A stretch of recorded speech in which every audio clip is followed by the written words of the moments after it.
Bună, dragile mele, dragii mei! Astăzi vom începe rețetele de post și voi începe cu niște chifteluțe, după o rețetă de-a mea proprie, și o salată de cartofi. Eu fac chifteluțele cu peștele fiert, adică poșat. Aici am șalău de Nil, cred că nu are oase. Deci ce am făcut? Nu l-am fiert mult. Am pus apa la fiert cu sare și piper și când a început să fiarbă puțin, am pus peștele, am dat focul mai încet și l-am lăsat așa foarte încet până el nu s-a făcut opac, s-a albit și se ia ușor, se desface ușor. Deci ăsta va trebui mărunțit puțin, care voi face după ce îmi pun mănușile. N-am încotro decât să folosesc mănuși pentru că ating alte lucruri care nu vreau să fie infectate și îmi trebuie o mână curată pentru jucăria asta mea cu care tot o pornesc și opresc camera. Dar eu de obicei nu-mi plac mănușile, chiar și nici în grădină. Încep cu mănușile și până la urmă termin fără mănuși. Deci, și ce ne mai trebuie? Aici am un cartof fiert și ras. De fapt, eu ce am făcut? Am fiert mai mulți cartofi. După ce s-au fiert cartofii, am scos cartofii și în apa aceea am pus peștele. De ce s-a aruncat pe aia și să pun altă? Deci am pus peștele și l-am poșat așa până nu s-a făcut ea. Aici mai adaug și o felie de pâine care a fost muiată în apă. Deci de post trebuie muiată în apă, nu lapte. La pește am cam 450 de grame de pește, deci aproape o jumătate de kilogram. La fel voi folosi niște condimente uscate, foarte puțin, pentru că peștele a fost fiert în apă cu sare. Ceapă tocată mărunt, dacă nu vreți să tocați ceapă mărunt și voi obișnuiți să o radeți, o puteți da pe răzătoare. Voi folosi și pătrunjel verde, care l-am tocat deja. Puțin praf de copt, ca să facă mai pufoase, că avem cartofii, pâinea și nu vrem să fie așa frășcăite mari și tari. Piper. Și voi pune mărar uscat. Dacă aveam mărar proaspăt, puneam mărar proaspăt. Dar nu am mărar proaspăt și pun mărarul uscat. Și aici mai întâi fac o emulsie. Am pus o lingură bună de muștar și voi începe să adaug încet ulei și încerc cât de cât să nu mi se taie. Deci pentru ce folosesc emulsia asta? Emulsia asta o voi folosi și la chiftele, dar și la salată, pentru că nu putem folosi maioneză. Rețeta asta originală de pește cere maioneză, dar nu vreau să pun maioneză vegană și toate astea. Deși am rețetă care va urma în următoarele episoade și rețetă de maioneză vegană. Și facem o emulsie și se va face aproape ca un fel de maioneză. Cred că am ulei, nu am oțet bine. Foarte puțin. Puțin câte puțin se adaugă. Și încep să frec. Cum ați frecat și maioneza. Deci așa frecăm și muștarul. Să nu-mi intre în șarfa în mâncare. Am pus șarfă pentru că sunt îmbrăcată în negru și vreau să rup puțin negreala, să nu creadă cineva că sunt în doi. Doamne ferește! Doamne să ajute și să dă viață și sănătate la toată lumea.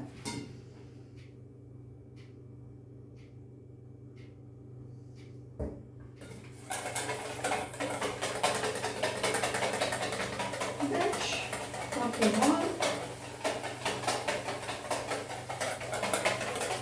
Facem emulsie.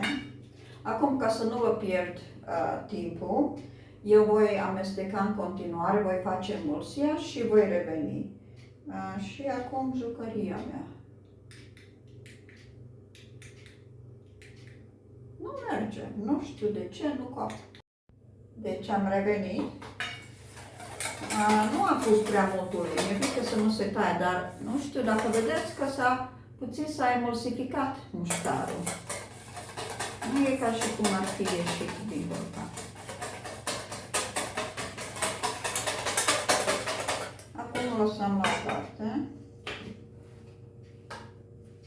Și încep să zdrobesc, țin mâna asta curată. Zdrobesc peștele. Așa să fie cum se zice în engleză, flakes.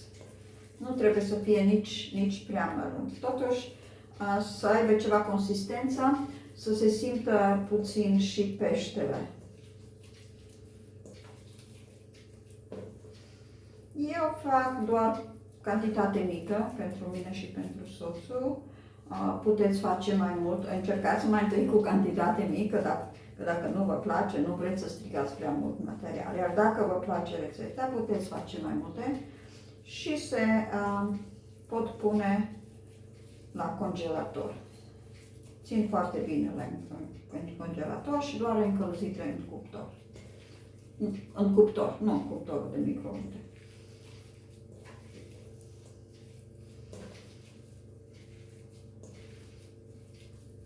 Așa, acum eu am sfărâmat cât am putut. Pe ea se va mai sfărâma când amestecăm și restul de ingrediente.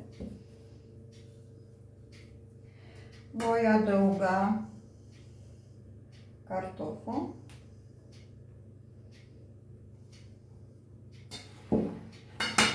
Pâinea.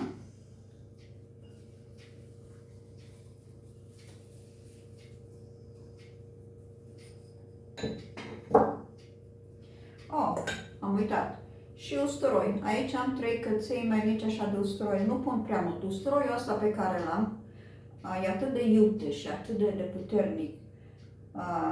Că dacă pun prea mult, îmi preia rețeta. Foarte puțin condiment uscat. Gustăm mai târziu. Aici am o ceapă medie. Să vedem cât o să pun. Depinde cum vă place. De fapt, mie îmi place ceapa. Ceapa înmoaie, are apă în ea și apa când iasă lichidele mai fragizește, mai înmoaie puțin. O să adaug și să văd dacă pot să mai adaug mai târziu. Voi gusta. Și acum încerc să adaug puțină maioneză.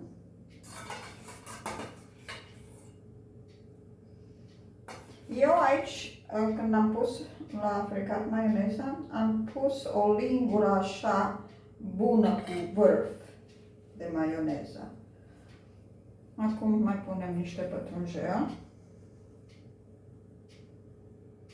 Mai lăsăm și pentru salată, puțin. Mărarul. Mărarul îmi place întotdeauna, mai ales când mâinile sunt murdare și atunci contaminez asta cu pește și nu e de alta, dar mă îmbolnăvesc eu când mănânc. Și așa am un stomac foarte sensibil.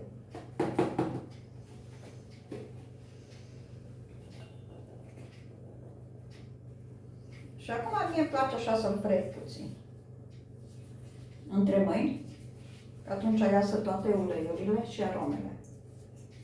Mărat. Așa. Acum adaug piper. Unde pe piper să pun? Ori am linguriță aici pentru piper sau nu am? Masa e plină. Linguriță nu am. Ei, pun așa după, puneți și asta după gust, uite. Așa. Mie îmi place piperul mult. Piperul ăsta pe care îl folosesc eu este piper mozaic. Și el conține și boabe de piper roșu, care au aromă puternică, dar nu e iute deloc. Dar e foarte puternic la aromă.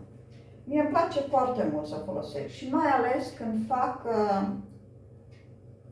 tobă sau sângerete, după mine se combină foarte bine cu enibaharul. Atât. Și acum, încetul, amestecăm totul.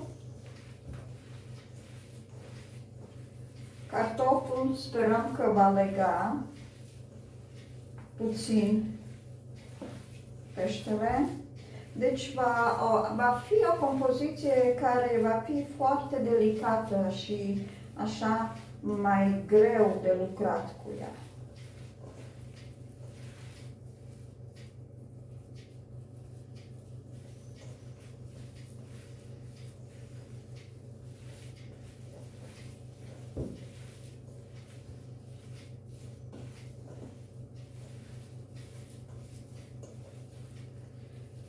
Încerc să gust dacă mai trebuie ceva.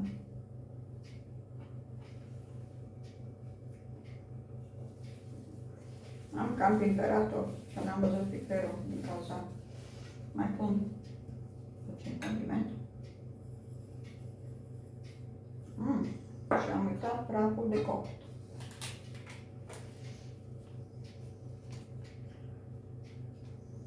Asta îl folosesc tot și e așa cam o linguriță.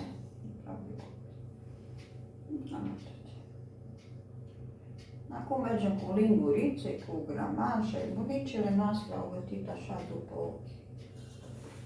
Nu erau rețete.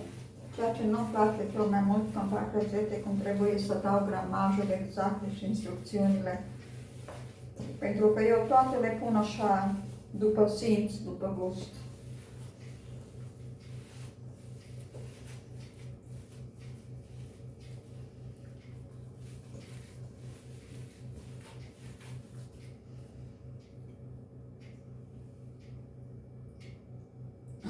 Da, nothing going back.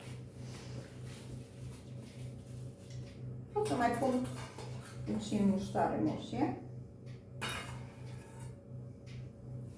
Mai puțin.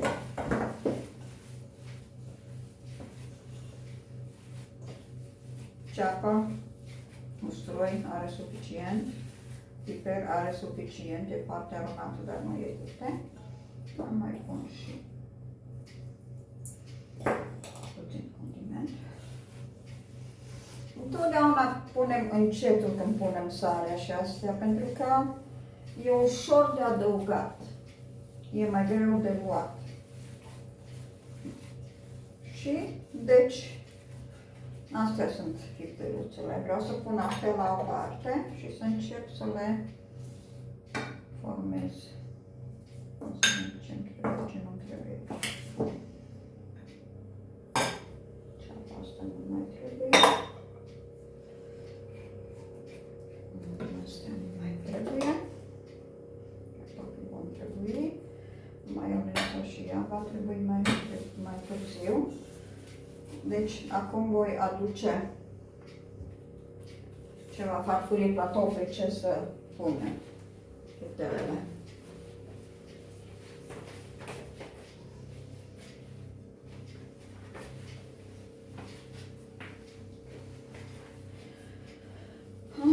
O să trebuiască să mai pun o mănușă, că după aceea va trebui să opresc șmecheria mea și nu vreau să o măpăresc.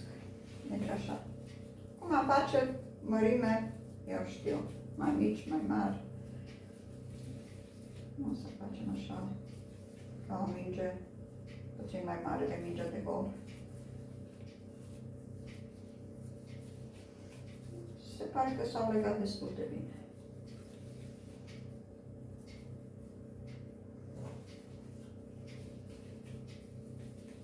Încerc mai întâi să fac biluțele cam la fel.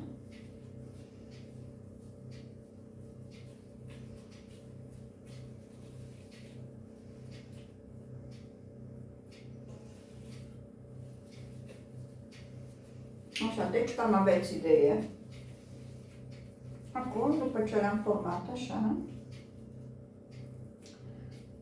le vom presa.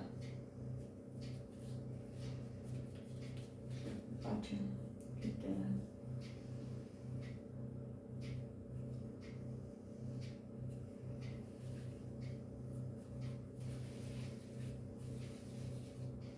Acum, eu întotdeauna le-am prăjit în ulei. De data asta, o să încerc să pun și la cuptor. Le voi prăji și în ulei, dar vreau să încerc cum merge dacă le pun în cuptor. Adică este mai sănătos și mai simplu.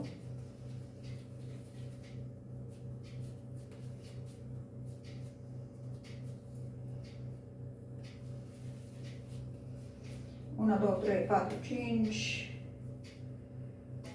O să fie 6 la cuptor.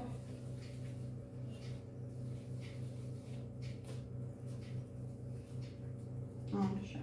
Dacă vă place să puneți boia, puteți pune. Eu pun boia la multe lucruri. Deci aici ce voi face? Voi contamina și voi dezinfecta. N-am încotro. Asta e. Că de obicei mă spăl pe mâini foarte des. Fiecare dată merg să mă spăl pe mâini. Dar acum nu vreau să opresc camera sau să vă țin aici să merg să mă spăl pe mâini de 10 ori. Acum pe smet am pus ulei. Asta e pentru cele care vor merge la cuptor. Ca să fie ulei, ca să se facă să se rumenească bine. Și așa, da. Ne băgăm pe smetul cu ulei.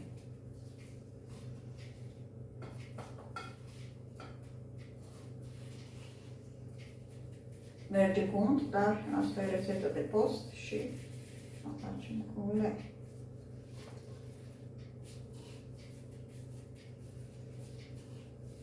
Așa. Deci, după ce le-am terminat pe toate astea, le voi pune la cuptor. Am preîncălzit cuptorul la maxim și după aia voi da la așa la cam 200, că ele nu trebuie. Totul e prefiert, în afară de ceapă și usturoi și pătrunjel. Și o să vedem cum iasă, să vedem ce am făcut și o să-i comparăm cele din tigaie cu cele din cuptor. Voi reveni. Deci, celelalte care sunt la cuptor, sunt în cuptor, trebuie să am grijă să nu ardă. Aici am făcut pe restul, au ieșit 7, le-am dat și pe ele pe smet. Mi-a rămas pe smet din ăla cu ulei și n-am mai vrut să stric pe smet fără și am pus ăla cu ulei. Și acum vom vedea. Și le adaug la cream cheese.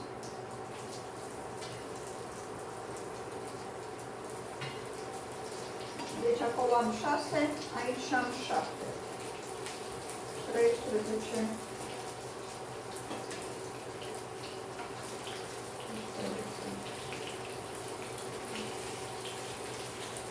Da, foc așa puțin mai jos.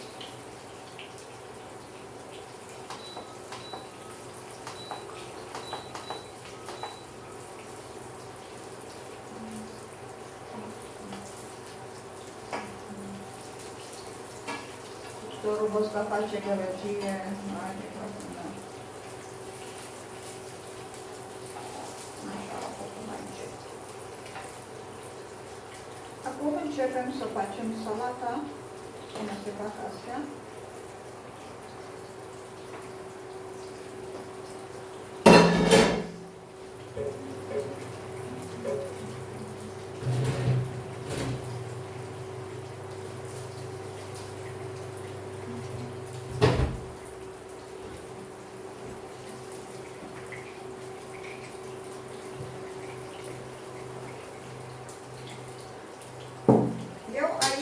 am doar 2 cartofi. Am pus 3. Nu se mănâncă și să nu se facă risipă, n-are rost. Chifteluțele se mai pot congela. Salata de cartofi nu se poate congela. Sper că vedeți aici.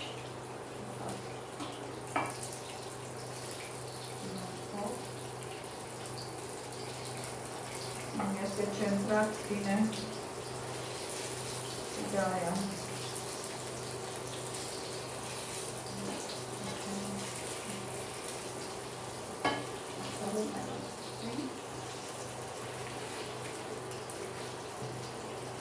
Acum, în cartofii ăștia i-am tăiat așa mai mici, așa mai subțiri. Și aici pun apio, deci țelină din aia, tulpină. Dacă aveți, dacă nu aveți, puteți pune castraveți, pastă. Dar eu pun apio și pun cam destulă pentru că îmi plac legumele. Aici am ceapă roșie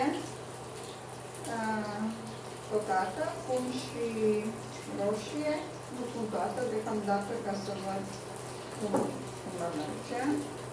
Îi pune pătrunjelul.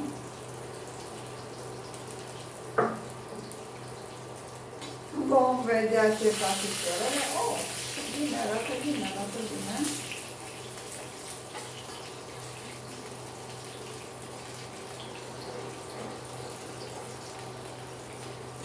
Numai parte vizită. Lucrează bine steaua să nu.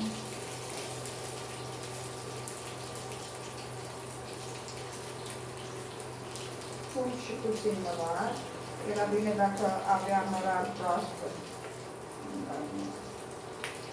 Și pun din asta uscat.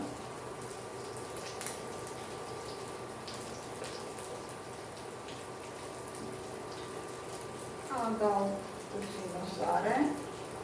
Nu prea multă pentru că am fiert cartofii în sare.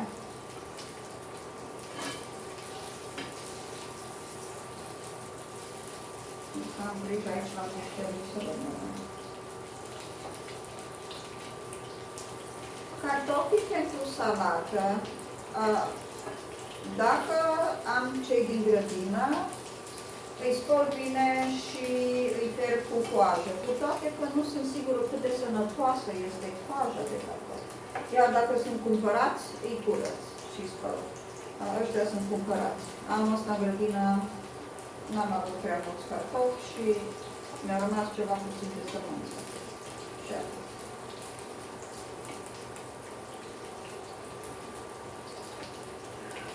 Acum avem emulsia asta. În emulsia asta adăugăm puțin oțet.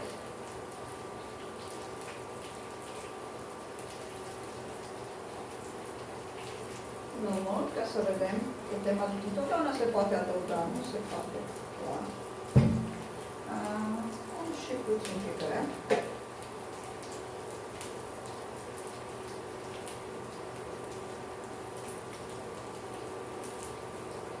Nu prea. L-am pus aici cu muștarță. Da?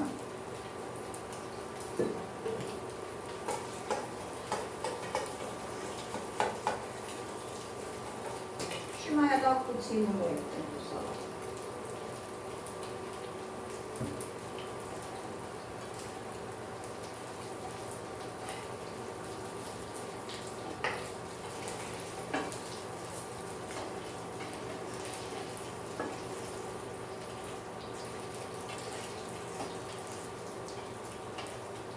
Trebuie să le mut puțin. Copacul merge mai bine, cealaltă nu merge. Deci, ele nu trebuie gătite prea mult, pentru că nu este carne crudă. Doar că avem ceapa crudă și vrem să se moaie puțin. Dacă vreți să căliți ceapa, puteți. Dacă nu vă place să simțiți ceapa așa mai al dente, mai crudă, o puteți prăji. Căliți puțin.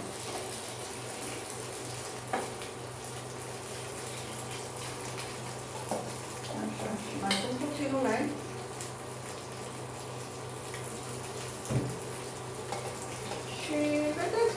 ce cam emulsificat. E aproape ca o maioneză, doar că nu are ou. Acum mai trec. Se face ca un sos de maioneză. Punem peste salată.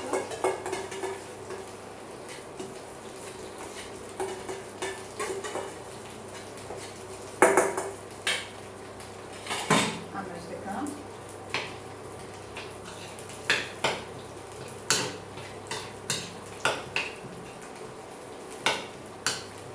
Este o salată așa răcoritoare, mai multe legume decât cartofi.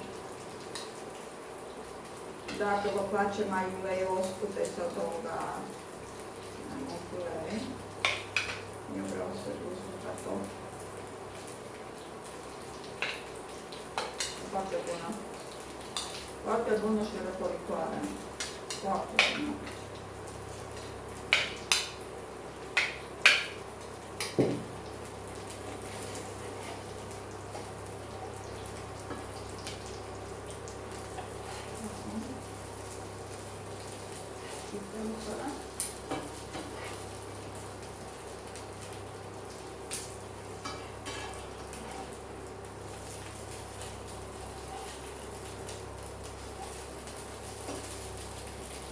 Vai duce o farfurie să le scot.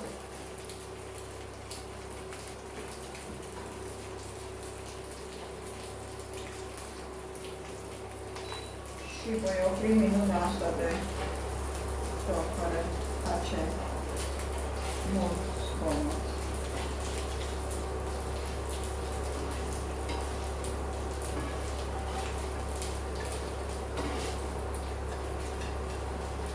Mă vedeți? Arată bine și nu s-au desprins, nu s-au destrăbălat.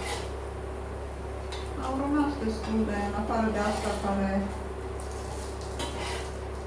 nu s-a prăjit de la început, n-a prins coajă sparsă de la început. Mai nimic, asta care e mai nefăcută, o mănânc eu. Acum vreau să merg să văd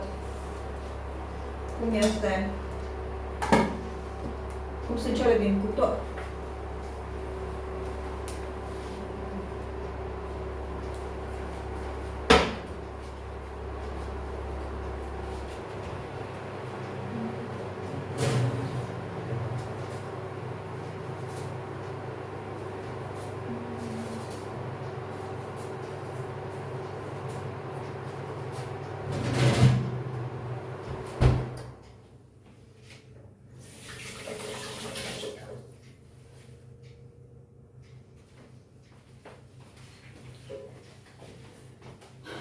Le-am întors și le mai las în minuțe două între timp.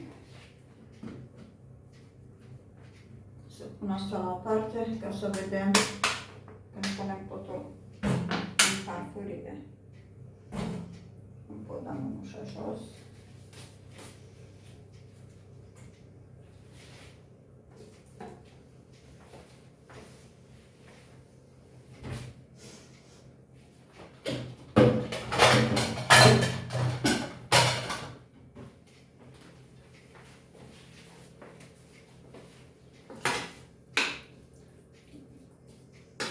Uite, așa arată salata de cartofi de post, care arată puțin cremoasă, dar nu are maioneză, nu are smântână. Mai pune puțin farfurie. Nu pun mult, că eu. Deci așa arată.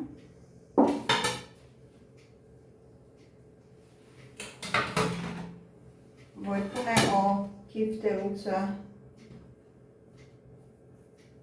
din asta prăjită și să vedem celelalte.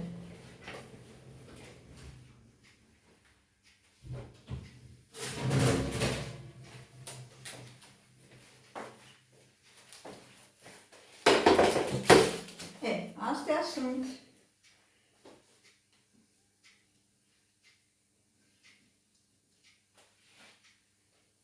cele din cuptor. Unde? Nu mai știu unde mi-am lăsat lopățica, dar îi la iau cu mâna. Deci, astea, din partea asta, sunt mai palide și sunt făcute la cuptor. Deci, la cuptor, în tigaie. Și acum vom vedea care e mai bună. O să-mi iau furculiță.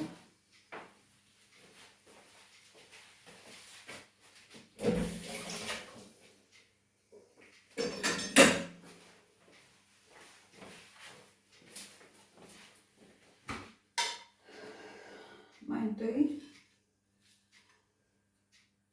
rupim asta care s-a făcut în cuptor. Așa arată.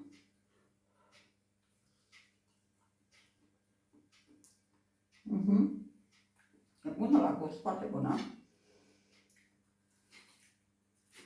Și asta la tigaie.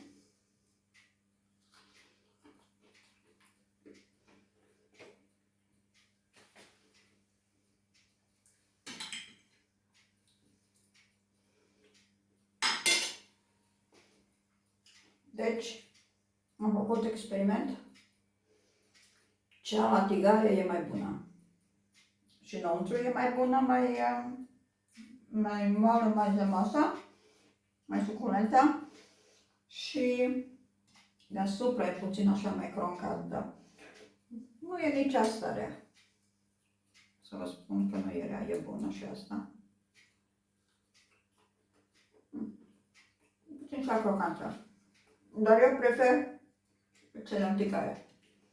Deci, dacă vreți varianta mai sănătoasă sau varianta mai gustoasă, depinde de gustul vostru. Și cam atât pentru astăzi, pentru rețeta noastră de post. Vă rog să-mi scrieți dacă v-a plăcut.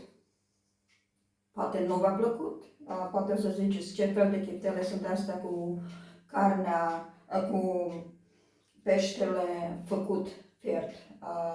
Este. Dacă nu este în România, este în alte țări și în America se face fish cakes, crab cakes, care se fac cu peștele deja poșat. Așa că nu e nimic că nu e bun, că nu e bun, e după preferința fiecăruia. Dacă v-a plăcut, vă rog, abonați-vă dacă nu v-ați abonat încă. Urmăriți-mă că vor veni mai multe rețete de post și de sarmale și de fasole și încă fel de chiftele fără pește, deci vor fi și rețete fără pește, pentru că știu că este dezlegare de pește, dezlegare de ulei și voi avea mai multe variante. Deci, eu vă doresc o seară plăcută, multă sănătate și Doamne ajută! Îmi cer scuze, am revenit. Vreau să vă spun, când folosiți peștele, vă rog, nu folosiți, cum îi zice, pangasus, ăla e cel mai rău pește, după mine. Puteți folosi orice alt pește care nu are oase, e după cum vă place, dar nu folosiți pangasus sau pangaseus sau cum îi zice.